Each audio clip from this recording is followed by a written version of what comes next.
In the late 12th century, the Crusader Kingdom of Jerusalem was a precarious sliver of territory clinging to the Mediterranean coast.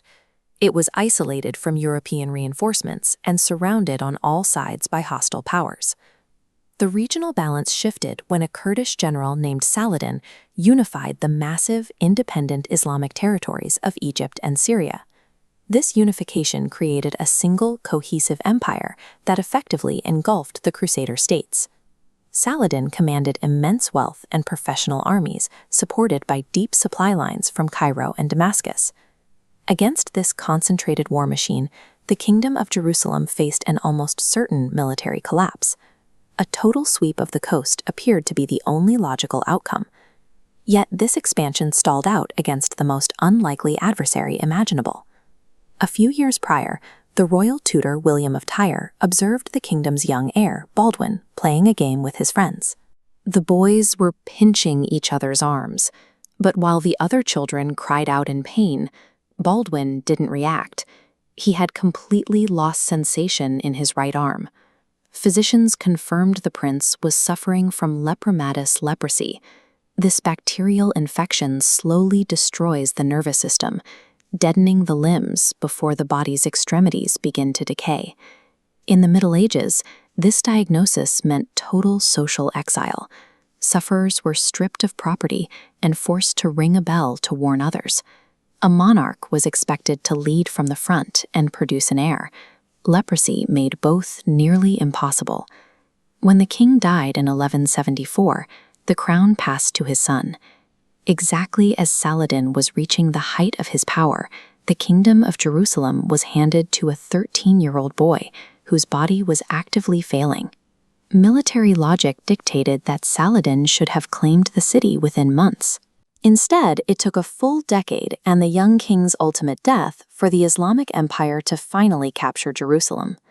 Saladin relied on strategic patience and massive troop reserves, while Baldwin relied on sheer willpower. As leprosy paralyzed his right arm, the teenage king taught himself to command a warhorse using only his knees, leaving his left hand free to wield a sword. In 1177, Saladin launched a massive invasion force up from Egypt. Baldwin rushed south to the fortress of Ascalon with a tiny fraction of his knights, and Saladin, seeing the small force, assumed the king was trapped. Confident that the threat was neutralized, Saladin divided his army into smaller raiding parties to pillage the countryside. He left his main column exposed and the road outside Ascalon unguarded. Baldwin saw the opening. He ordered his heavily outnumbered cavalry to break out of the fortress and launch a surprise attack directly into Saladin's path.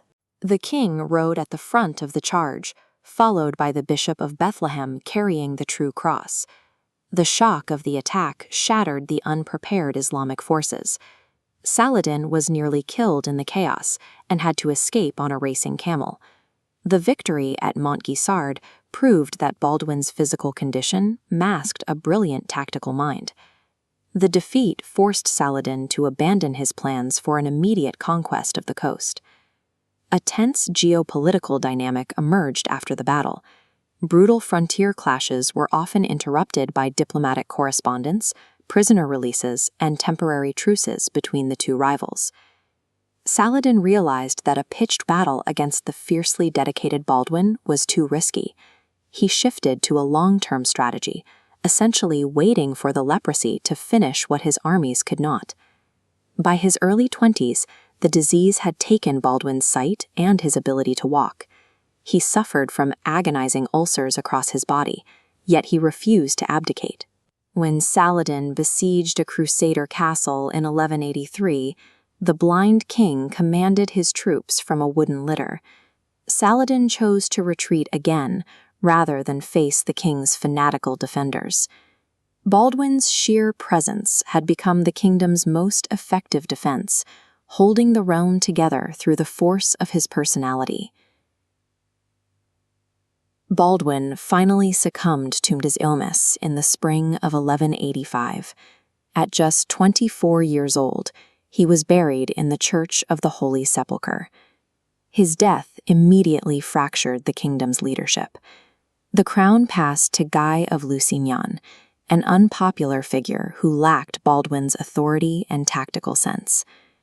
Without Baldwin to keep the rival factions in line, the Crusader lords turned on one another. Barons openly defied Guy's commands, causing the kingdom's defensive network to buckle under internal squabbling. Saladin no longer needed to break the Crusader defenses with force.